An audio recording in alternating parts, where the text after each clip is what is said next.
السلام علیکم ورحمۃ اللہ وبرکاتہ۔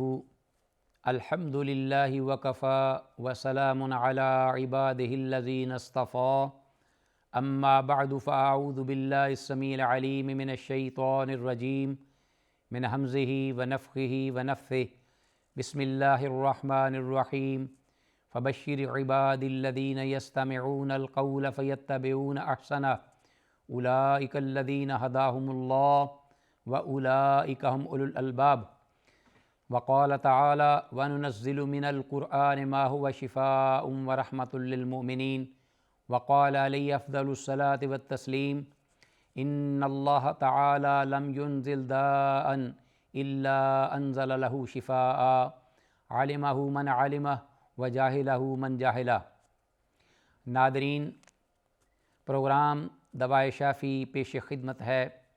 اور بارگاہ عزدی میں دعا ہے کہ اللہ تعالیٰ اس پروگرام کو ہم سب کے لیے دین اور دنیا ہر اعتبار سے منفعت بخش بنائے، اور کتاب اللہ سنت رسول اللہ صلی اللہ علیہ وسلم کی تعلیمات کی روشنی میں جو کچھ بھی ہم سنیں سمجھیں، اللہ ہم سب کو اس پر عمل پیرا ہونے کی توفیق دے۔ اللہم ارنا الحق حقا وارزقنا اتباعہ وارنا الباطل باطلا وارزقنا اجتنابہ، آمین یا الہ العالمین۔ ناظرین، آج کی اس نشست میں گفتگو کا موضوع وہ گزشتہ پروگرام کے حوالے سے صحابہ اکرام رضوان اللہ علیہم اجمعین کا، بلکہ اجلاء صحابہ خلفائے راشدین خاص طور پر، جن کا امام ابن القیم رحمہ اللہ نے ذکر کیا اپنے عنوان کے تحت کہ خوف الصحابۃ من اللہ سبحانہ وتعالی، کہ اللہ جل شانہ کی ذات اقدس سے صحابہ کا جو خوف،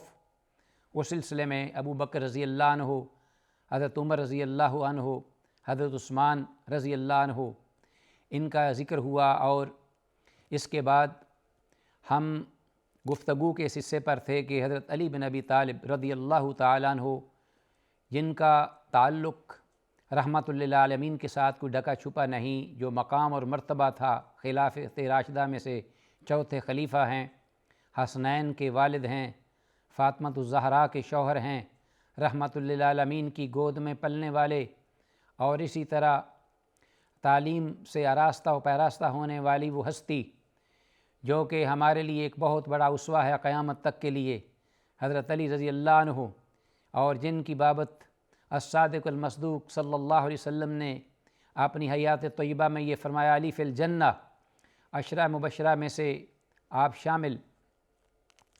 تو ان کا جو زندگی کا گزارنے کا طریقہ، اعمال صالحہ، اور پھر اس کے ساتھ اللہ کا خوف جو دل و دماغ میں تھا، اس سلسلے میں آپ ایک امت کی، رسول اللہ صلی اللہ علیہ وسلم کی امت کے لیے ایک مشعل راہ تھے۔ تو امام ابن القیم رحمہ اللہ نے ان کا یہ ایک یہاں قول ذکر کیا ہے، اس سے آپ اندازہ لگا لیجئے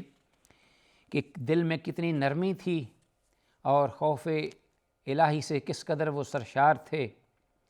پھر اللہ کی بارگاہ میں جاتے ہوئے کس طرح ان پہ لرزہ طاری ہوتا، اور رنگ اڑتا اور بدلتا۔ وَخَاضَ عَلِيُّ بْنُ أَبِي طَالِبٍ رضی اللہ عنہ وَبُكَاؤُهُ وَخَوْفُهُ، ان کے خوف الہی سے رونے اور ڈرنے کے سلسلے میں، وَكَانَ يَشْتَدُّ خَوْفُهُ مِنْ اثْنَتَيْنِ، خاص طور پر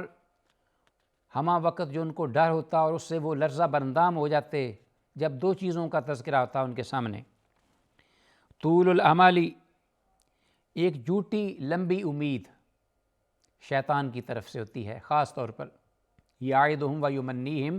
وما یعدہم الشیطان الا غرورا، کہ وہ اس کا کام ہی ہے دن رات خلق خدا کو جھوٹے وعدے دینا، سبز باغ دکھانا، دھوکے اور فریب میں مبتلا کر کے بہکانا، انہیں سیدھی راہ سے گمراہ کرنا۔ یعدہم ویمنیہم، اور جھوٹی خواہشات اور آرزو دلا کر انہیں تسلیاں دینا۔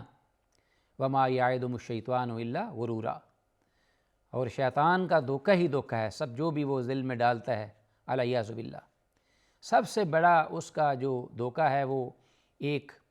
انسان کے دل میں لمبی امید پیدا کرنا، کہ ابھی تو آپ کا وقت ہی نہیں ہے، ابھی تو آپ عیش و عشرت میں خوب مزے اڑائیں، اور پھر عمر کا اس حصہ یہ کہ جوانی کا ہے، اس میں جوانی سے فائدہ اٹھائیں۔ اس میں اگر آپ نے اپنی جوانی کو عبادتوں میں، ریاستوں میں، روزے رکھنے میں، جہاد کرنے میں، پریشانیوں میں اور تکالیف میں گزار دیا تو پھر زندگی کا کیا مزہ؟ یہ تو بڑھاپے کی چیزیں ہیں۔ طول العمل، حضرت رضی اللہ عنہ خوف زدہ ہو جاتے یہ سن کر۔ اور واتباع الہوا، خواہشات کی پیروی، کہ انسان جو ہے وہ اللہ کے حکم کی فرما برداری اور تابع داری کرنے کے بجائے اپنی خواہشات کا اسیر ہو کر رہ جائے، تو اس قید سے نکلنا انسان کے لیے بڑا ہی مشکل ہو جاتا ہے۔ ناظرین، بہت ساری مخلوق، بڑے بڑے جو وقت کے اپنے وقت کے سورماں تھے اور بڑی قوتوں اور طاقتوں کے مالک، ہوائے نفس نے ان کو ایسا گرایا اور ایسی تباہی اور ہولناکی کے کھڈ میں انہیں دھکیل دیا کہ وہ قصہ پارینہ بن کے رہ گئے۔ تو اس بات کی طرف سے وہ بہت زیادہ، یعنی انسان کا وہ دیکھ رہے تھے، سوچ رہے تھے کہ اندرونی جو امراض ہیں، دلی امراض جو اس کے دشمن ہیں، یہ ان دشمنوں سے اور ان امراض سے یہ زیادہ خوفناک، ہیبتناک اور ہولناک ہیں جو کہ بیرونی آفات حملہ آور ہوتی ہیں۔ بیرونی آفات حملہ آور ہونے کی صورت میں انسان بسا اوقات اپنے بچاؤ کا سبب کرتا ہے، کوشش کرتا ہے، تگ و دو کرتا ہے، لیکن اس کے اندر جو اس کے دشمن بیٹھے ہوئے ہیں، جو امراض اس کے پنپ رہے ہیں، جو اس کے امراض دل اور دماغ میں رچے ہوئے ہیں، آنکھیں ہیں لیکن آنکھیں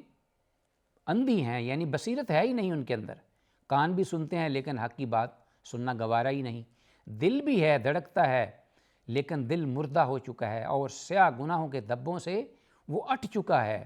اس پر وہ زنگ لگ چکا ہے۔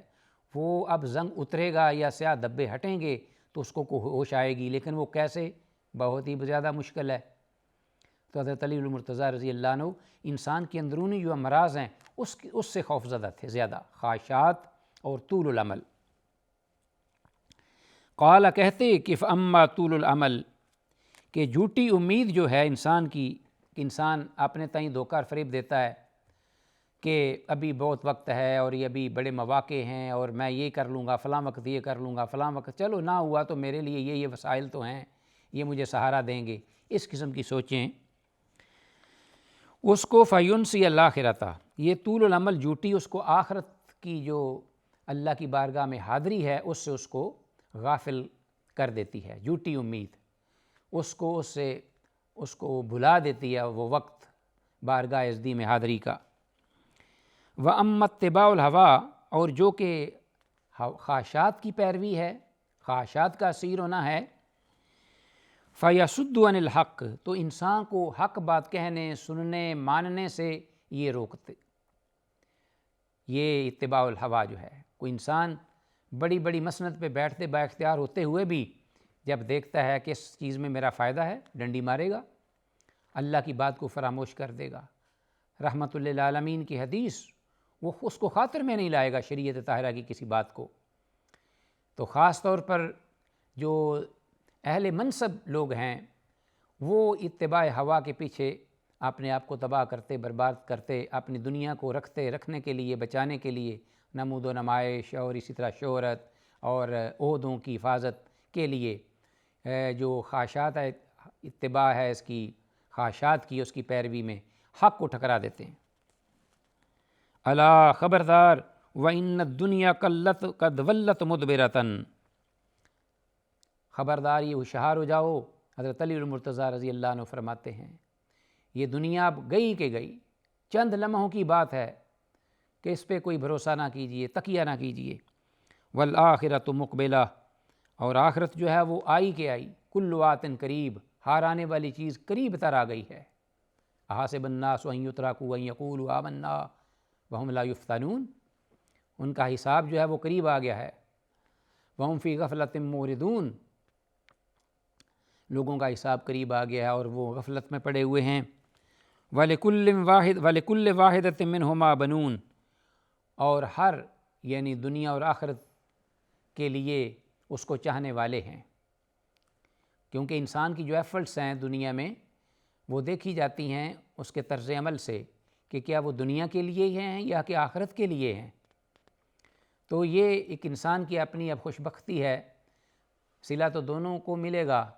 اگر کوئی اللہ کا نافرمان دنیا کے اصول کے لیے کوشش محنت کرتا ہے، اور اللہ کی سنت ہے کہ جو کوئی محنت کرتا ہے اس کو اس کا بدلہ ملتا ہے، آخرت کے لیے کرے یا دنیا کے لیے کرے، لیکن اللہ نے فرمایا کہ یہ اب ہوتا یا ملنا تو میری ہی مرضی سے ہے، میں چاہوں تو دنیا کے لیے محنت کرنے والے کو کچھ بھی نہ دوں، اور یہ بھی کہ وہ دنیا میں کے لیے محنت کرتا ہے اس کو دے بھی دوں اور اس کے لیے آزمائش بنا دوں،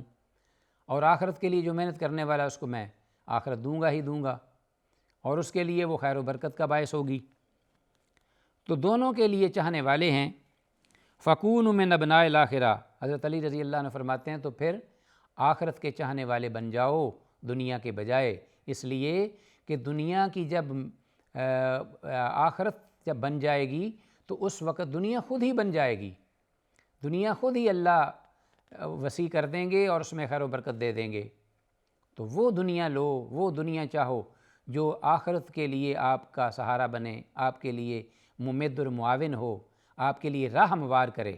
جیسا کہ دنیا مزرعۃ الآخرہ کہا جاتا ہے کہ دنیا وہ ہونی چاہیے جو آخرت کی کھیتی ہو، کہ انسان یہاں بوئے اور آخرت میں کاٹے۔ سبحان اللہ، جہاں زیادہ ضرورت ہے وہاں زندگی زیادہ لمبی ہے، اس زیادہ زندگی لمبی میں اپنا وقت گزارنے کے لیے اس تھوڑے سے وقت میں تھوڑی سی محنت کر لو۔ حضرت علی رضی اللہ عنہ یہ فرما رہے ہیں وَلَا تَكُونُ مِنْ أَبْنَاءِ الدُّنْيَا، دنیا کے حصول حاصل کرنے والے نہ بنو۔ فَإِنَّ الْيَوْمَ عَمَلٌ، اس لیے کہ یہ دنیا دارالعمل ہے، آج عمل کی جا ہے، وقت ہے، محنت کوشش اور تگ و دو، سونے اور غفلت کے لیے نہیں، دنیا محنت کے لیے ہے، عمل کے لیے ہے۔ وَلَا حِسَابَ، یہاں حساب نہیں ہے، یہاں عمل ہے حساب نہیں ہے۔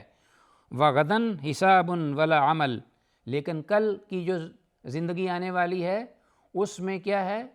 حساب ہے، عمل نہیں ہے۔ یعنی اس وقت انسان کو عمل کرنے کی اجازت نہیں ہوگی، نہ فرصت ہوگی، نہ موقع دیا جائے گا۔ وہاں تو صرف جو کچھ وہ یہاں عمل کر کے گیا ہوگا اسی کا اس کا اکاؤنٹیبلٹی ہوگی، حساب و کتاب ہی ہوگا۔ تو کتنی ہی دانش مندانہ بات جو کہ انسان کی نظر کو، ذہن کو، آنکھوں کو کھول دینے والی چیز ہے کہ سن لو کہ آج کے دن عمل ولا حساب، وغدن اور کل حساب ولا عمل، حساب ہے اور عمل نہیں ہے۔ تو ناظرین، حضرت علی رضی اللہ عنہ کا یہ مقام کہ انسان جو ہے وہ اپنے آپ کو اس بارے میں